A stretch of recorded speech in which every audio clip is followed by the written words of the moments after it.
እንደሆነ ምናምን ሁላችንም እናውቀዋለንና እንግዲህ እሷ ደግሞ ብዙ ሀገር አየኝ ማለት ነው። በመጀመሪያ ሳውዲ ነበረኝ።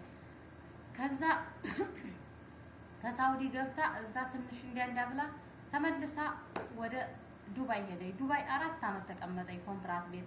ከዱባይ ተመልሳ ሳውዲ መጣኝ እና ይሄ ማለት በጣም ከባድ ነው። እና እግዚአብሔር አምላክ እንግዲህ ሁላችንንም አረጋግቶ እንጀራችንን በአገራችን ያርገው። ከልጅ ከእናት ከቤተሰብ ሁሉ አይለየን። ልጆቻችንን በስደት ያለን በትልቅ የሚለውን ኮሜንት ላይ ንገሩኝና በኮሜንታችሁ መሰረት በድጋሜ ትመጣለች ብዬ አስባለሁ። የዛሬው ቪዲዮ ከተመቻትኝ በድጋሜ ትመጣለች። ኮሜንት ላይ ያው ኮሜንት ትንሽ ሰላም ውድና የተከበራችሁ የቻናሌ ተከታዮች እንዴት ናችሁ? እኔ ያለው እግዚአብሔር ይመስገን ሰላም ነኝ። እናንተ እንዴት ናችሁ? በያላችሁበት የዓለም ዳርቻ ሰላማችሁ ብዝት ትርፍ ይበልልኝ። እንግዲህ ዛሬ ይዤላችሁ የመጣሁት እህቴን ነው ማለት ነው። እስኪ ከእህቴ ከመጣች ትንሽ ቆይታለች። ትንሽ ካሜራ ትፈራለችና ከመጣች ትንሽ ቆይታለች። ግን በስራ ምክንያት ከኢትዮጵያ ከመጣች ቢያንስ 1-3 ምናምን ወሯ ነው። ያው በስራ ምክንያት ያው በሰላም ገባይ ወደ ስራ ነው ወዲያው የገባችው። እንደዚህ ጊዜ አግኝተን አብረን እንደዚህ ተቀምጠን እንትን አላለም ነበርና ዛሬ እግዚአብሔር ይመስገን ተገናኝተን አንድ ላይ አለን ማለት ነው። እና ከመጣች 3 ወሯ ነው። ግን እስከ ዛሬ ከመጣዩ ቀን እንደመጣዩም ስራ ነው የገባችው። እንደዚህ ተገናኝተን አውርተን አናውቅምና ዛሬ እንግዲህ ለምን ለተመልካቾቼ አላስተዋወቃቸውም ለቤተሰቦቼ ብዬ እህቴ ይዤላችሁ መጥቻለሁ ማለት ነው። በመጀመሪያ እህቴን ተዋውቋት፣ ሲቀጥል ደግሞ እኔ ነኝ ወይስ እሷ ናት ታላቅ ኮሜንት ላይ አሳውቁኝ ማለት ነው። ኮሜንታችሁን ፈልጋለሁ እና እንደምታዩት እህቴ ናት። እህቴ እንኳን ደህና መጣሽ። እንኳን ደህና ማርያም ነው የምትለው እንኳን ደህና ቆየሽ። እንዴት ነው ሳውዲ? እንዴት አየሽው? እኔን እንዴት አገኘሽኝ? ሳውዲ አሪፍ ነው።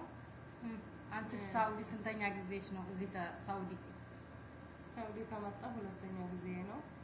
መጀመሪያ ማለት እንግዲህ ለካሜራ አዲስ ናት ቤተሰብ። በግድ ነው ይዤላችሁ የመጣሁትኝ። ካሜራ አትፈልግም እንደዚህ እንደኔ ቪዲዮ መውጣት እንዲህ ማለት ብዙ አይደለችም እና እኔ እያልኩሽ ያለሁትኝ መጀመሪያ ሰላም ባያቸው ለተመልካቾች እና እናወራለን ማለት ነው። ሰላም ባያቸው። ሰላም የማሬ ቤተሰቦች እንዴት ናችሁ? ሰላም ናችሁ? እኔ ያለው እግዚአብሔር ይመስገን ሰላም ነኝ። እናንተ እንዴት ናችሁ? ያው ለካሜራ አዲስ ነኝ እና ያው በቃ እሷ ታውራችሁ። እንግዲህ ቤተሰቦቼ ለካሜራ እንዳያችኋት ብዙ አይደለችም ማለት ነው። ካሜራ በጣም ትፈራለች። እንግዲህ እናንተም ትረዱኛላችሁ ብዬ አስባለሁ። ምክንያቱም ማንኛውም ሰው ወደ ካሜራ ሲመጣ በመጀመሪያ ጊዜ ማንኛውም ሰው ይፈራል ማለት ነው። እኔም እንደዛ ነበርኩ ማለት ነው። እንግዲህ በቀጣይ ቪዲዮ በኮሜንታችሁ መሰረት እስኪ የፈለጋችሁትን ኮሜንት አስቀምጡ። በኮሜንታችሁ መሰረት የምጠይቅላችሁ ነገርም ካለ ጠይቃታለሁ ማለት ነው። ግን እኔ ነኝ ወይስ እሷ ናት ታላቅ? ይሄን እንዳትረሱ ኮሜንት ጻፉልኝ ማለት ነው። ካሜራ በጣም ነው የምትፈራው እንደ ማንኛውም ሰው ማለት ነው። ማንኛውም ሰው ለመጀመሪያ ጊዜ ወደ ካሜራ ሲቀርብ ማንኛውም ሰው ይፈራል። ግን 1 2 3 ከዛ በኋላ ይለምደዋል ማለት ነው። ሁላችንም የመጀመሪያ የቀድሞ ቪዲዮአችንን ስናይ ካሜራ እንፈራለን ማለት ነው፣ ከኔው ጀምሮ ማለት ነው። እና ለዛ ነው እና እንግዲህ ሳውዲ ናትኝ። ሳውዲ መጣ ያው ከመጣች 3 ወሯ ነው ብያችኋለሁኝ። እንደዚህ አልተገናኘንም ነበር። አሁን እኔ ስራ ቦታ ላይ መጣ እኔ ጋር ናት ያለችው። እግዚአብሔር ይመስገን በጣም ደስ ይላል። የእውነት እግዚአብሔር ላደረገለት በስደት ላይ እንኳን አይደለም የራስህን እህትህን በመጀመሪያ ወደ ሳውዲ አረቢያ ስንመጣ በኮንትራት ቤት ስንመጣ ማለት ነው የሀበሻ ሰው ካየን ራሱ ማርያምን እንባ ነው የሚመጣው ማለት ነው። ሀበሻ መሆኑን ብቻ ስናይ ማለት ነው። እና ሳያት ታስቀኛለች እና ሀበሻ በመሆኑ ብቻ ራሱ ሆዲያ ባባን እንኳን አይደለም የራስህ እህትህን የራስህን ሰው ከጎንህ አግኝተህ ማለት ነው። እና እግዚአብሔር ይመስገን እንዲሁ የተነፋፈቃችሁ ካላችሁ ሁላችሁንም እግዚአብሔር አምላክ ያገናኛችሁ። እህታችሁ ወይ ወንድማችሁ ወይ የናፈቃችሁት ሰው ካለ እግዚአብሔር የናፈቃችሁትን ሰው ያገናኛችሁ ማለት ነው። እና እንደዛ ነው ማለት ነው። አስቸጋሪ ነው። ከካሜራ ጀርባ ስንት ነገር አለ። እንግዲህ ቤተሰቦች የዛሬው ቪዲዮ ይሄን ይመስላል። ከእህቴ ጋር ተገናኘው ቢያንስ ወደ 12 አመት ሆኖናል እንደዚህ በአካል መገናኘት ከተለያየም ማለት ነው። በመጀመሪያ እሷ ዱባይ ነበረ። እሷ ዱባይ ሳለኝ እኔ ኢትዮጵያ ነበርኩኝ። ከዛ እኔ ወደ ሳኡዲ ስመጣ እሷ ዱባይ ነበረኝ ለ2 አመት ነው 3 አመት እንደዛ። እኔም ሳኡዲ እሷም ዱባይ ስትኖር ነበር። ከዛ እሷ ወደ ኢትዮጵያ ሄደኝ። ከኢትዮጵያ ደግሞ ያው አገባች፣ ወለደች እዛ ሄዳ ማለት ነው። እኔ የለሁም። እኔ ደግሞ እዚህ ነኝ ያለሁት። ኦልሬዲ ከተለያየን በጣም ቆየን፣ ቢያንስ ከ10 አመት በላይ ማለት ነው። አሁን ግን እግዚአብሔር ይመስገን በአካል ተገናኝተናል ማለት ነው።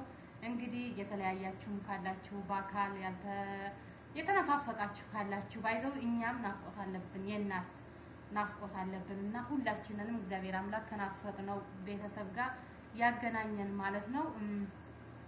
እንደነገርኳችሁ ያው ማንኛችን ትልቅ ማንኛችን ትንሽ ማንኛችን ቆንጆ ማንኛችን ቆንጆ ያልሆነ ኮሜንት ላይ ጻፉልን ማለት ነው። ካሜራ በጣም ነው እየፈራች ያለችው፣ ግን በቃ ችግር የለውም ያው ትለምጂዋለሽ፣ አይዞሽ፣ ለካሜራ አትፍሪ እና እስኪ አሁን አውሪ።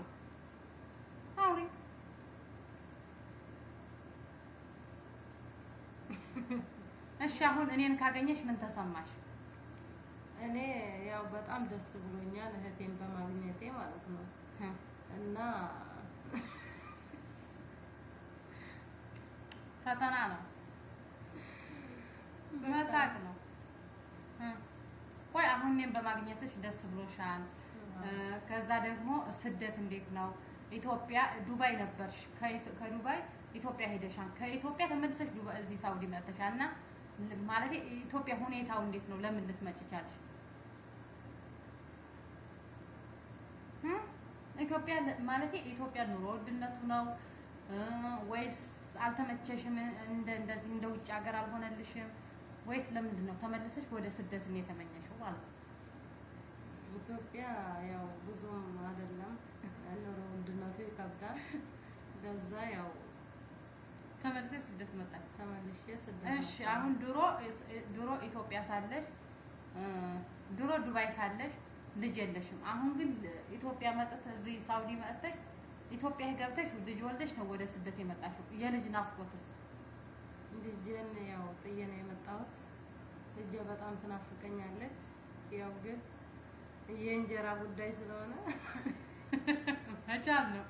መቻል ነው ያው ከባድ ነው እና ይሄን ይመስላል። በጣም አሪፍ ነው። እቴን ስላገኘው በጣም ደስ ብሎኛል። መለየት ከባድ ነው። እናትነት ከባድ ነው። ወልዶ የተለየ በጣም ከባድ ነው እና እንግዲህ ፈጣሪ አምላክ ሁላችንንም ከስደት በቃ ብሎ እግዚአብሔር አምላክ የረፍት እንጀራችንን ይስጠን፣ ለሀገራችን ያብቃን። እንግዲህ ኢትዮጵያ ሀገራችን ሰላም ያደርግልን። ዋናው የሰላም ጉዳይ ነው። ሰውን ከአንዱ ሀገር ወደ አንዱ ሀገር ከአንዱ ሀገር ወደ አንዱ ሀገር እያፈናቀለ ያለው ማለት ነው። አብዛኛው ወጣት ስደት ኑሮ 2 አመት 3 አመት 4 አመት 10 አመት እስከ 20 አመት ኑሮው ተመልሰው ኢትዮጵያ ሄደው 1 ወር 2 ወር ሳይቆዩ ተመልሰው ስደትን ይመኛሉ እና እኛ ደግሞ እዚህ ያለነ ይሄን ነገር ስናይ በጣም ይከብደናል። በተለይ እንደዚህ ወደ ኢትዮጵያ ለመሄድ በጣም ነው የሚከብደን እና እግዚአብሔር አምላክ በመጀመሪያ ሀገራችንን ሰላም ያደርግልን፣ እኛንም ልባችንን ያረጋጋው። የወለደም ከልጁ አይለይ። የእውነት ከባድ ነው፣ መለያየት ከባድ ነው። በተለይ ወልደህ ቤተሰብ ጋር መለያየት፣ ወልደህ መለያየት በጣም ከባድ ነው እና የሚያውቅ ያውቀዋል። አብዛኛው ሁሉም ሰው እዚህ ያለ ያውቀዋል። በቃ ምን አይነት ከባድ እንደሆነ ምናምን ሁላችንም እናውቀዋለን እና እንግዲህ እሷ ደግሞ ብዙ ሀገር አየኝ ማለት ነው። በመጀመሪያ ሳውዲ ነበረኝ። ከዛ ከሳውዲ ገብታ እዛ ትንሽ እንዲያ ብላ ተመልሳ ወደ ዱባይ ሄደኝ። ዱባይ 4 አመት ተቀመጠኝ ኮንትራት ቤት። ከዱባይ ተመልሳ ሳውዲ መጣኝ እና ይሄ ማለት በጣም ከባድ ነው እና እግዚአብሔር አምላክ እንግዲህ ሁላችንንም አረጋግቶ እንጀራችንን በሀገራችን ያርገው። ከልጅ ከእናት ከቤተሰብ ሁሉ አይለየን። ልጆቻችንን በስደት ያለን በሙሉ የናፈቀም ይገናኝ። ልጆቻችንን ጋር በሰላም ለመገናኘት ያብቃን። የዛሬው ቪዲዮ ይሄን ይመስል ነበር። በቀጣይ ቪዲዮ ምን እንደምንሰራ ወይም እኔ ነኝ እሷ ትልቅ የሚለውን ኮሜንት ላይ ንገሩኝና በኮሜንታችሁ መሰረት በድጋሜ ትመጣለች ብዬ አስባለሁ። የዛሬው ቪዲዮ ከተመቻትኝ በድጋሜ ትመጣለች። ኮሜንት ላይ ያው ኮሜንት ትንሽ አበረታቷትኝ፣ ካሜራው እንዳትፈራ ማለት ነው። የዛሬው ቪዲዮአችን ይሄን መስል ነበር። በቀጣይ ቪዲዮ እስከምንገናኝ ቸር ሰንብቱ። ባይ ባይ።